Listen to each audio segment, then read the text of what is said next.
Comme Kim l'a dit, j'ai décidé de regarder les signaux par rapport au bruit dans l'égalité des genres dans le sport au Canada. Qu'est-ce que ça veut dire? Les signaux, c'est la vérité. C'est ce à quoi nous essayons d'en arriver dans le système.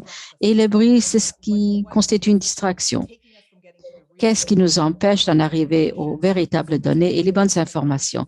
Si le regardez le graphique, je suis chercheur et on adore mettre des choses sur des graphiques.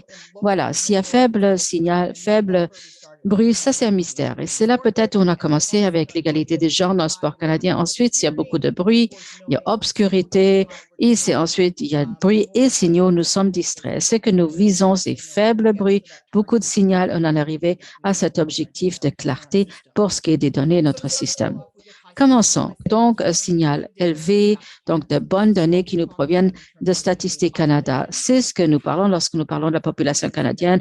1 sur 4 Canadiennes s'identifient comme BIPOC, c'est-à-dire euh, noirs, autochtones, les personnes de couleur également. Vous avez 3 à 13% de la population canadienne qui s'identifie comme LGBTQ. Donc, c'est un signal fort sur ce que nous savons relativement à la population avec laquelle nous essayons de travailler dans le système sport.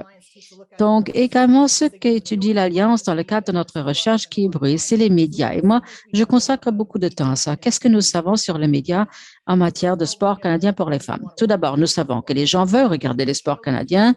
Donc, des rapports nous le montrent. C'est pas juste les femmes et filles, c'est les hommes également. Toute la population veut regarder les sports féminins.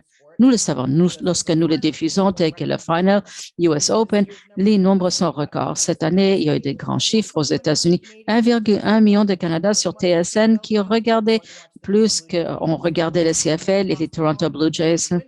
De l'autre côté, il y a l'athlète qui gagnait 9,2 millions de diffusions directes et visionnement donc sur les plateformes. Et qu'est-ce qui arrive aux personnes qui ont leur propre plateforme médiatique lorsqu'elles participent au final? Voilà les augmentations, ceux qui suivent les deux athlètes tout de suite après avoir rejoint les finales de la US Open. Donc, il y a de plus en plus d'intérêt. C'est un signal très élevé. Évidemment, il ne faut pas oublier ce moment. Dans le Sport Canada, médaille d'or, soccer, 4,4 millions d'entre nous l'ont regardé. Presque 12% des Canadiens ont regardé ce match. C'est plus de Canadiens qui ont regardé la Coupe finale de Stanley ou les hommes de finale 2020. Donc, voilà mon interprétation.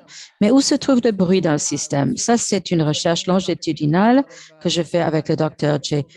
Carvels de la Rogers School of Business. Nous faisons le suivi sur ce que les grands diffuseurs de sport mettent en ligne. Nous l'avons déjà vu. On pourra regarder côté vidéo, mais qu'est-ce qui arrive pour la diffusion en direct? Voilà où il y a le bruit. Donc, couverture limitée des sports féminins. Presque 92% de ce que nous trouvons donc aux journaux et ailleurs porte sur les sport masculin. Donc, beaucoup de bruit. Pourquoi est-ce que c'est important? Les médias ne nous disent pas quoi penser, mais sur quoi réfléchir. Et au Canada, on nous dit de réfléchir surtout au sport masculin. Mais voilà ce qui va sans doute changer le système, va être perturbateur, c'est-à-dire les CBC, SRC s'engagent à une couverture donc équilibrée en genre à travers toutes les plateformes. J'espère que ceci va augmenter le signal pour nous. Passons maintenant à la participation. Que savons-nous sur la participation dans le système? Vous savez, on a déjà parlé de ces chiffres et ce côté que nous étudions depuis longtemps. Nous savons que lorsque les filles entrent dans le système, souvent elles quittent. 1 sur 3 filles ont de fortes probabilités de quitter. Et surtout, aujourd'hui, les filles autochtones ont le plus faible taux de participation. Donc, il y a quelques signaux sur cet aspect de participation pour les filles.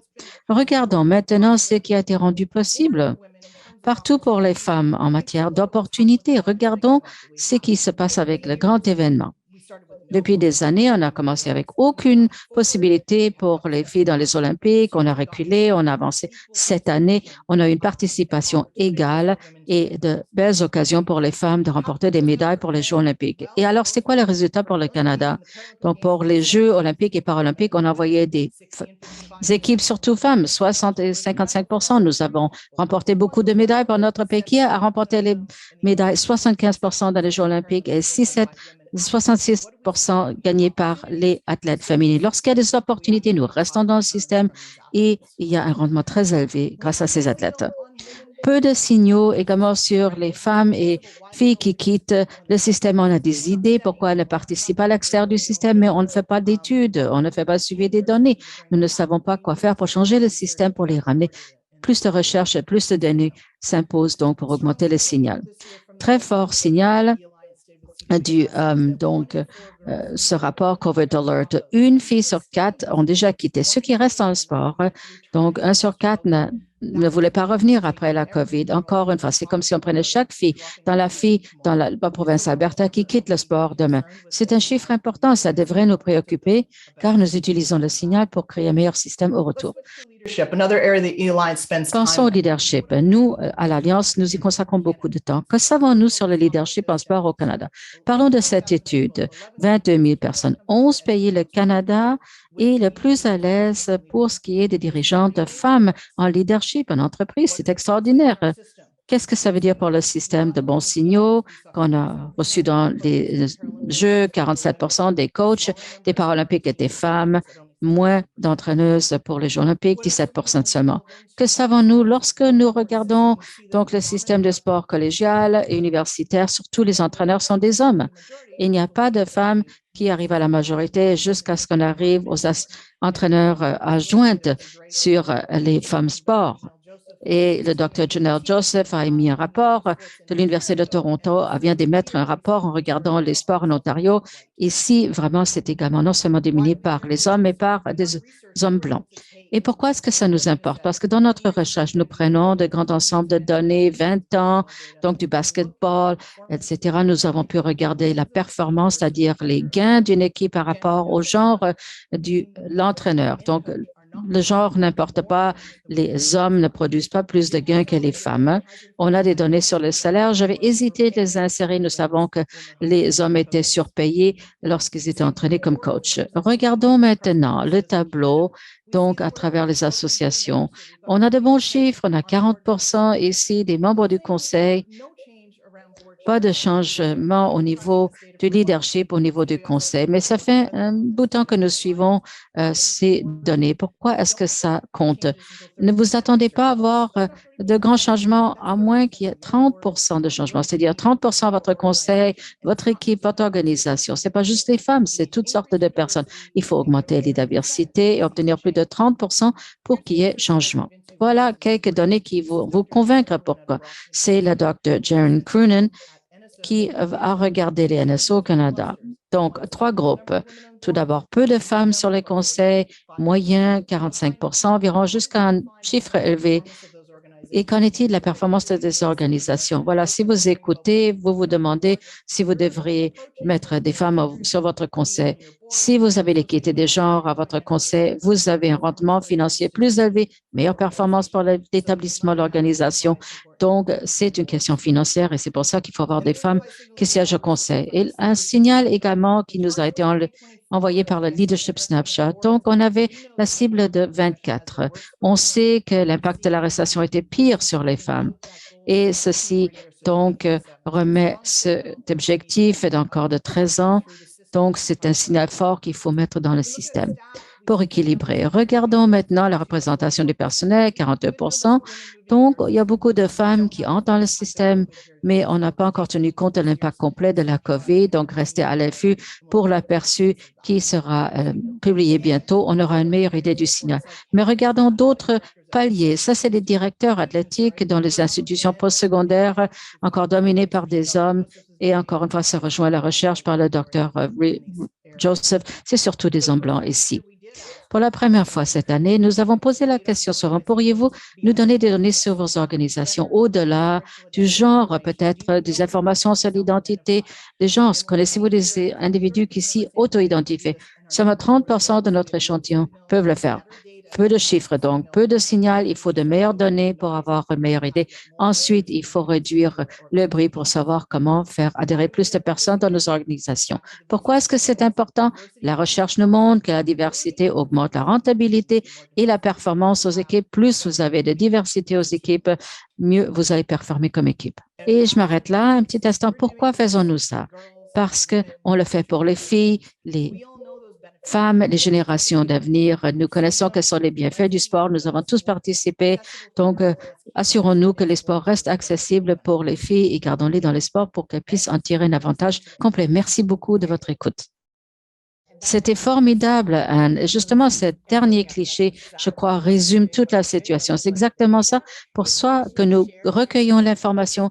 L'information était vraiment tout à fait, vous avez frappé dans le mille parce que vous avez montré là où on a besoin d'amélioration. Mais là-dessus, j'aurais une question pour vous, Anne. Nous avons le temps seulement de répondre à une seule question, malheureusement, mais je sais qu'il y a des questions également dans la case questions-réponses. Peut-être on pourra y répondre plus tard. Mais le bruit et les signaux, comment est-ce que le système de sport envoie, augmente les signaux que nous envoyons? Comment faire pour réduire le bruit que nous envoyons sur l'égalité des genres dans le sport? C'est ça l'objectif. On veut obtenir une meilleure clarté. Il nous faut avoir de meilleures données. Il faut pouvoir écarter le bruit, séparer des données. Il faut pouvoir ajouter d'autres niveaux. Est-ce qu'on peut donc peut-être faire le suivi des intersectionnalités, donc avoir des profils raciaux, etc. Est-ce qu'on peut avoir des données sur des personnes donc ayant un handicap ou non? Est-ce qu'on peut élargir ces informations que nous collectons? Ça nous permet d'écarter plus le bruit. Nous saurons mieux qui est notre population. Bon, pour réduire ce bruit, il faut aller dans les coulisses. Il faut savoir, c'est comment pourquoi a-t-il tellement de femmes entraîneuses dans les Paralympiques? Pourquoi y a-t-il peu de femmes entraîneurs dans les Jeux olympiques? On devrait pouvoir jumeler la recherche. Si on peut le faire, je crois qu'on va avoir de meilleures réussites. Je crois qu'on peut augmenter le signal. Donc, tout d'abord par les données longitudinales, en travaillant en partenariat, en recueillant cette expérience vécue. On peut réduire le bruit en faisant les mêmes choses, donc en réunissant le contexte et la recherche, d'obtenir de meilleures données. Oui, c'est formidable. On va voir comment ça se passe. On veut voir un changement de ces chiffres et surtout du côté positif. Merci donc beaucoup, Anne. Vous aurez remarqué, Anne, qu'il y a quelques questions posées dans la case questions-réponses et plus tard, on espère pouvoir y répondre. Et pour les participants, s'il vous plaît, entrez, saisissez vos questions, vos commentaires dans la boîte questions et réponses. On va faire notre possible pour répondre. Et vous aimeriez savoir plus sur l'égalité de genre des femmes, regardez donc notre série sur l'égalité dans le sport à l'IRSC. Maintenant, je crois qu'on va vous donner le lien dans le chat pour que vous puissiez en savoir plus. Et le premier webinaire, d'ailleurs, va avoir lieu en novembre. Je crois que Anne, c'est une de nos conférencières. Restez donc à l'affût.